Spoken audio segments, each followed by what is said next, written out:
Welcome to Cinemophile, where we bring you the best in independent, documentary, and foreign films, and we talk to the people who made them. I'm your host, Mike Caspar, and you can find out more about the program by going to cinemophilepod.com. Union follows the efforts of Chris Smalls, founding president of Amazon Labor Union, or ALU, Connor Spence, and a dedicated group of warehouse workers as they launch a grassroots union campaign at Amazon's fulfillment center in Staten Island. Needless to say, they're up against some very powerful interests that do not want to see that happen. The film is called Union, and it was shortlisted for the Academy Award consideration last year. Beautifully done, absolutely on so many different levels. The fact that we get to know the people involved in trying to put this union together, and all of the dedicated people who are a part of the story. So to both of you, Brett Story and Steve Maing, thank you for joining us today. Thank you for having us. Thanks so much, Mike. From watching the film, I know Chris was relatively well known probably before you started filming him. Was that an impetus or some kind of an inspiration to follow him through this particular journey? Brett, I'll start with you. How did that all start? I mean, folks might remember this, but in the early months of the COVID-19 pandemic, Chris was in the news for having led a walkout at JFK 8, the Amazon facility where he was working. And he led a protest there to protest against the company's lack of COVID precautions. We were, of course, all hearing about the disproportionate burden being placed on essential workers, many of them working in these Amazon facilities, and how they were getting sick and dying at disproportionate rates. So he led a protest and was immediately fired for his efforts. So that in and of itself might have garnered him attention in the news, but not only that, but he then started to increase his protest activity, and there was a leaked memo in which top sort of company brass was caught on mic saying, let's make this guy the face of the movement. We don't need to worry about him. He's not, quote unquote, smart or articulate, which really lit a fire under him, but also made him a political cause celeb. And it was at that moment that our producers, Samantha Curley and Mars Verone, reached out to Chris and said, this is what you're doing is really fantastic. We'd love to follow your efforts. We'd love to know more. Maybe we can start exploring the idea of a film. And that's what we were doing. We were exploring the idea of a film when Chris and his coworkers decided that they were going to start a unionization effort. And that's, for us, really crystallized how and where the film itself should begin. Steve, just to put it in context, I think it's fair to say Amazon and Jeff Bezos are amongst the most powerful entities in American commerce and probably world commerce in terms of their impact on economies all over the world. And there was no union shop before this. Is that a correct statement? That's correct. So they decided to take on, and I mean, that's one of the things, talk about being charismatic and well-spoken. Chris Smalls is certainly all of that and more. And not only that, his lived-in experience. You can just see it in the way he interacts with people. So they were taking on a Herculean task to start. Yeah, that's right. I mean, others had tried the RWDSU down in Bessemer, and the Teamsters had been around the scene and trying to understand how best to start organizing. But I mean, it really wasn't until Chris Smalls and his group of friends, organic workers at the warehouse, who really deeply understood how Amazon worked and what the community of workers there were feeling and how they were suffering. It took a worker like Chris, who had actually, ironically, very much tried his very best to become part of the Amazon, machine in terms of like rising in the ranks, hoping to become a manager and one day even upper management, and being told, flat out that that's not going to happen.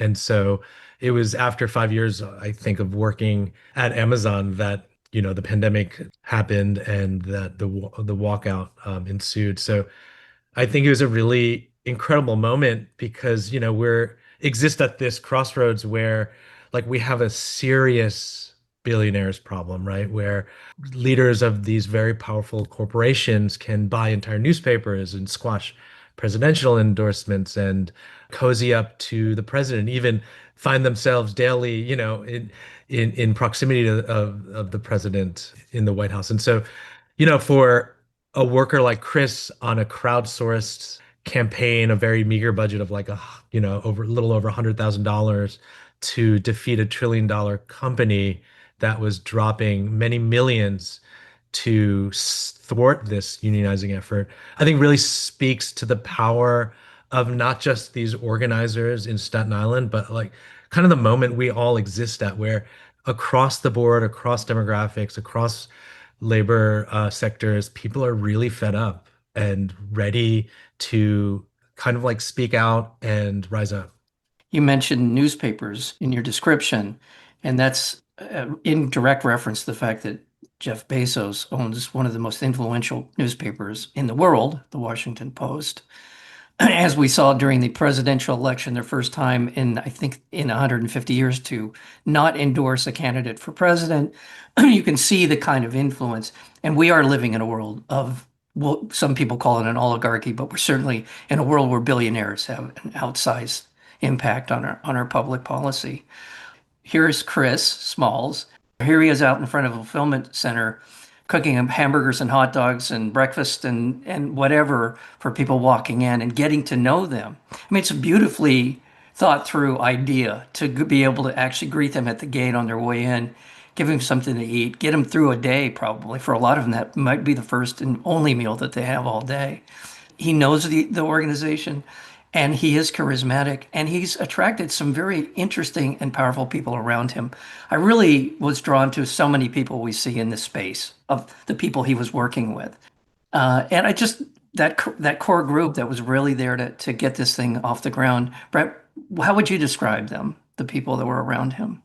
Yeah, it is a really remarkable group of people, and it was part of our decision very early on to focus on them, really offer an intimate observational portrait of a group of people because they're all individually quite striking, but also they represent a really diverse strata of American society. I mean, it's a multiracial group of organizers.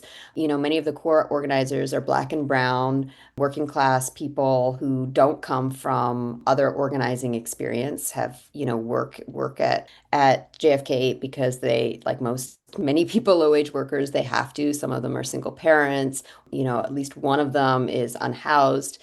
But they're also joined by what are called in the organizing sector salts. So salts are traditionally people who get jobs in a workplace in order to organize that space. And so some of these salts happen to be college educated, more middle class folks who really believe in the importance of labor struggle for the whole institution of democracy.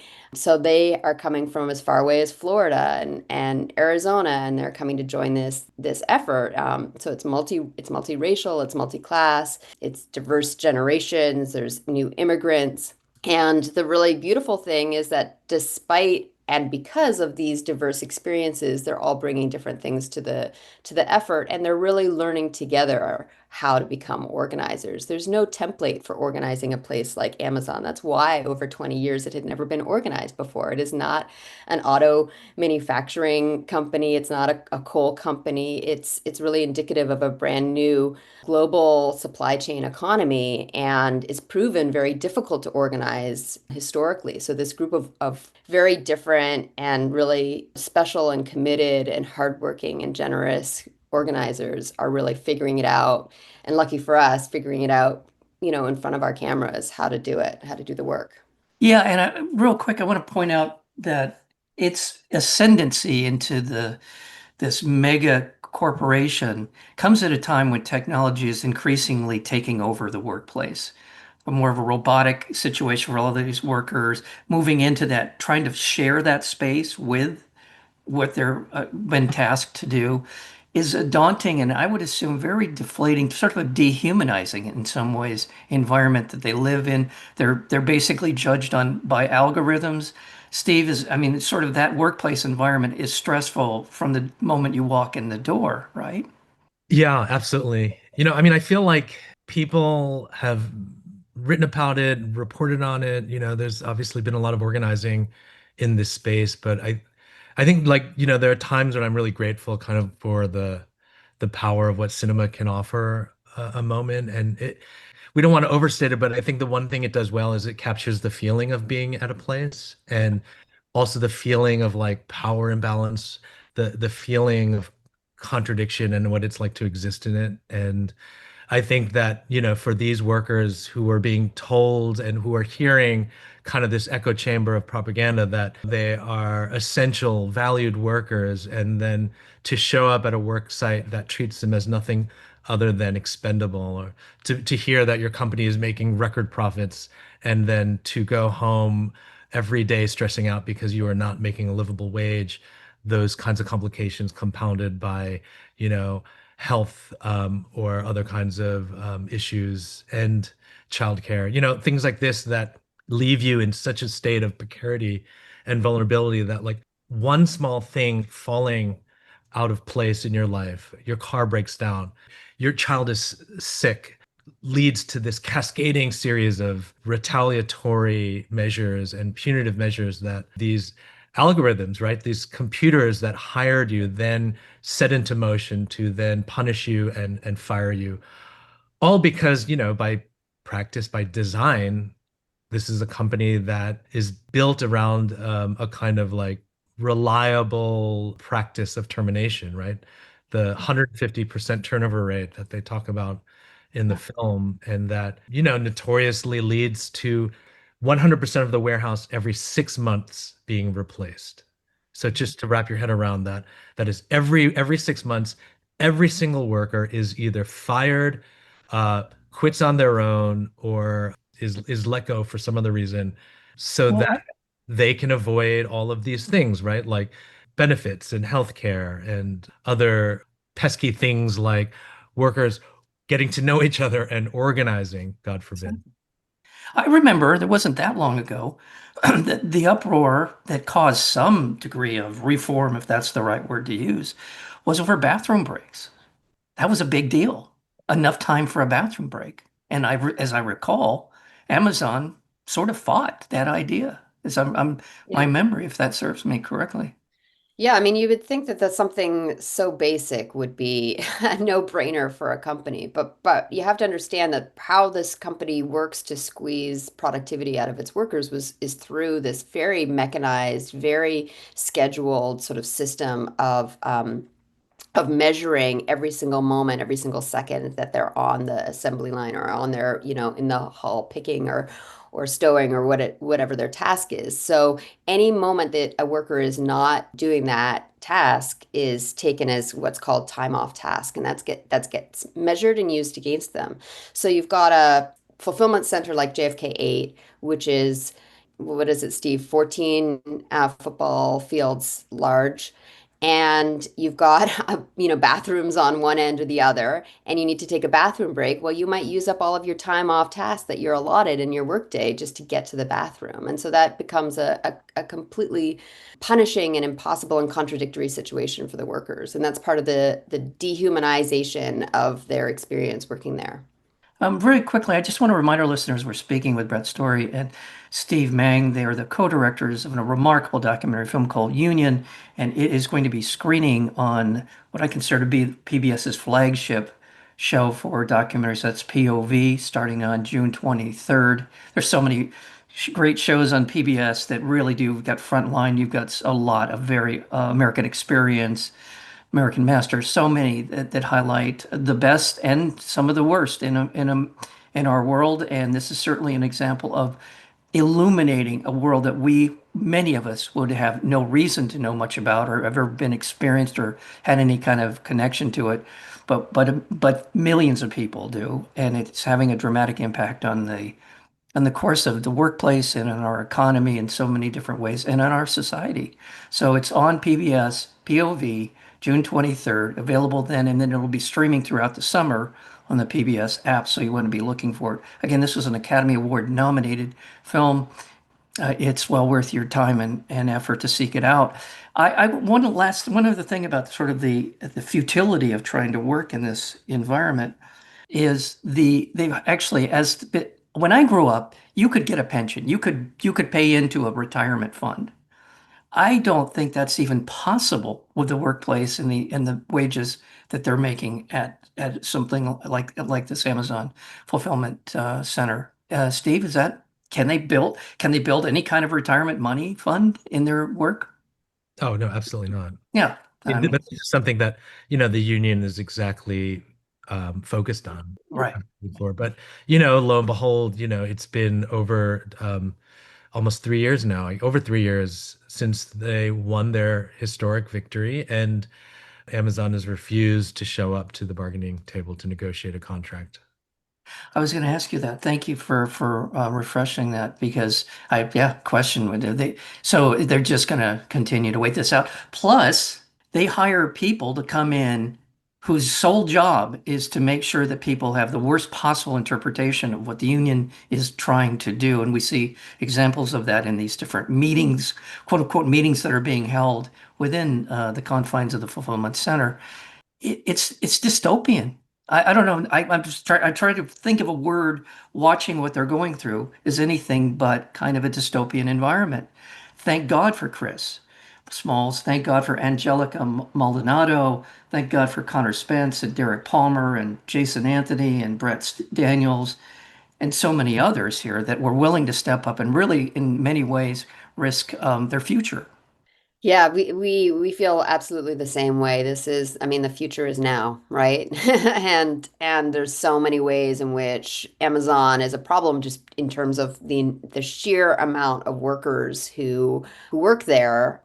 Over 1 million people worldwide, second largest private employer in the United States, but it's also defining the future of work. And I think we are in a moment where it's really necessary to understand that the institutions that safeguard our workplaces and help us make sure that we have safe and healthy workplaces, workplaces where it's possible to make enough of a livelihood for today, but also perhaps save up for our retirement futures.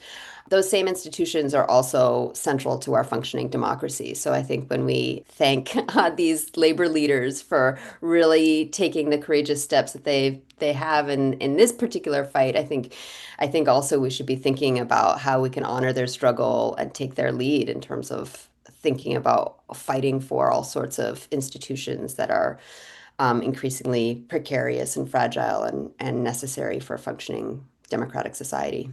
Yeah, and I just watched the documentary a few weeks ago called Drop Dead City.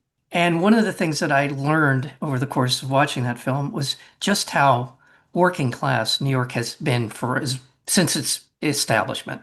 It's something that gets lost here on the West Coast and so much other parts of the country that sees New York as, Wall Street and money and liberals and all the rest of it that they, always barking about. But in fact, it is a working class city in so many different and important ways.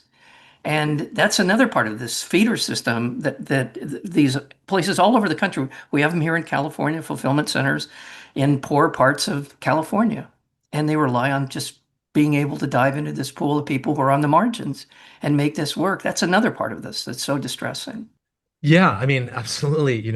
New York City has long been considered a union town because it is a working class town, and workers in this city, but across the country, bear the greatest burden of our globalized economy, right?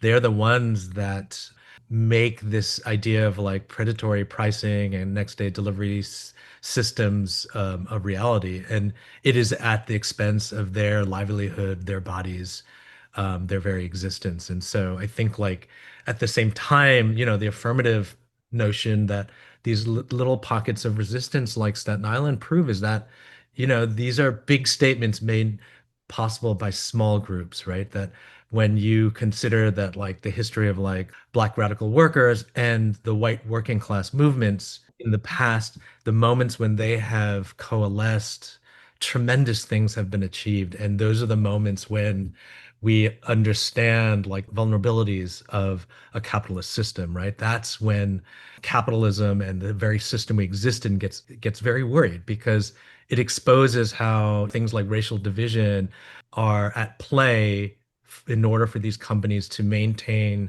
economic control over us, over our bodies, over ourselves.